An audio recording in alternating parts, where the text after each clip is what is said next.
Hello, my name is Henry James Bird and welcome to my 8-sided house called Woodchester Villa, which I named after the village of my birthplace in the southwest of England called Stroud, an area called near Stroud.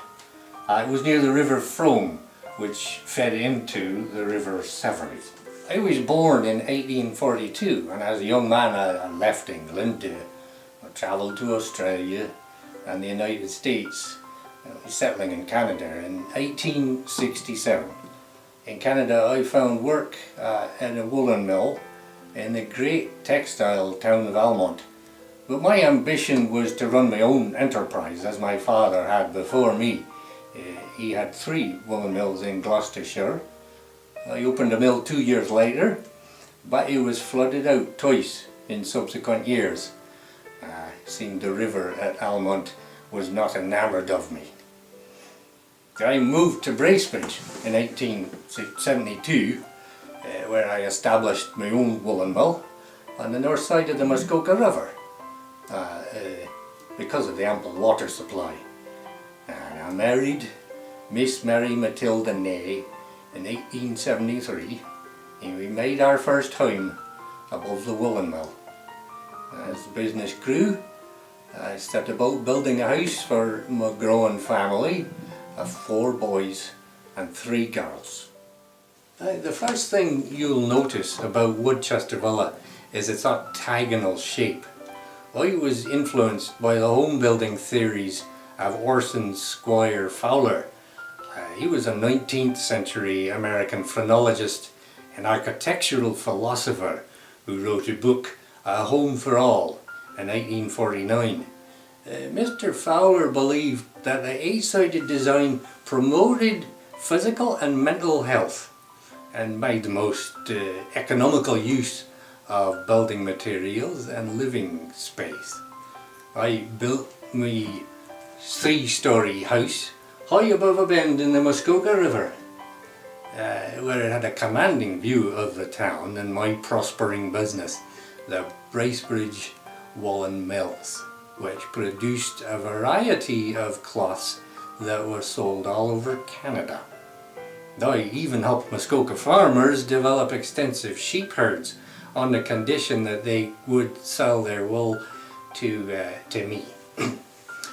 This gave rise to Muskoka lamb, a prized delicacy on the menus of Muskoka lakeside resorts and big city restaurants, and Niagara Falls even. The closing of the mill was a gradual process. In 1953 we closed the doors to the Bird's woolen mills for the last time. My house is the largest of its kind in Ontario and has so many features of Mr. Fowler's octagonal plan that it's now considered a classic example of the octagonal form in the province. I'm sure some of the townsfolk wondered why I was building such an unusual house. I said that I wanted a bird cage for all my birds in the bird family. That's when some townspeople started calling it a bird cage. As a man interested in scientific innovation and philosophy, I decided to build my house using poured concrete. In fact, it is one of the first poured concrete homes in Ontario. It wasn't easy using concrete as the railway had not yet reached Bracebridge. The vast quantities of cement had to be transported by train to Gravenhurst, then by boat to Bracebridge Wharf, and then finally hauled on wagons by straining horses up that steep slope on the Muskoka Road to the top of the 2nd highest hill in town. My house was years ahead of its time. As one of the first residences in Bracebridge, it was the first house to have electric lighting. It also had forced air heating and ventilation shafts to remove stale air, as well as indoor plumbing. There's a dumbwaiter running from the basement kitchen up to the attic, and there's a speaking tube that was built into the wall and connected to the kitchen dining room and master bedroom. All I had to do was blow into it to produce a whistling sound and someone would come running. Before there was a telephone system in town, I had wired communication installed between my office at the woolen mill and Woodchester Villa. The parlour, sitting room, butler's pantry, dining room and my office, from which I could see my woolen mill, are located here on the main floor. The stairway to the second floor is open with an octagonal newel post. An unusual feature is the 2-foot wide central passage, allowing direct passage from the foyer to the informal parlour at the rear. And upstairs there are 5 bedrooms and a nursery. My 3 daughters were born in this house. The remaining 2 bedrooms are found in the attic, a spacious attic. A very narrow and steep staircase leads up to the trapdoor in the observation gallery, which is about 3 feet wide and forms a walk around the octagonal chimney.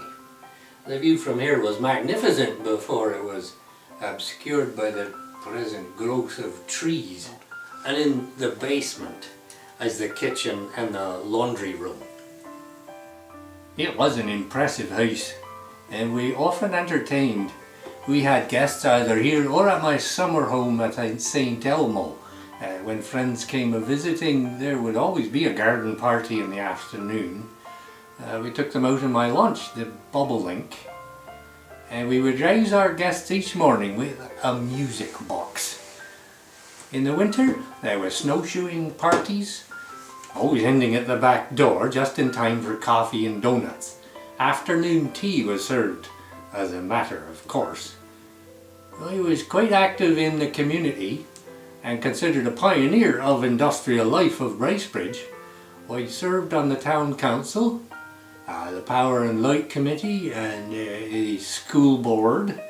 I was captain of the first fire company, and I was founding member of the Mechanics Institute in Bracebridge, the forerunner of the public library, that also provided a forum for lectures on topics of interest, a few of which I delivered myself.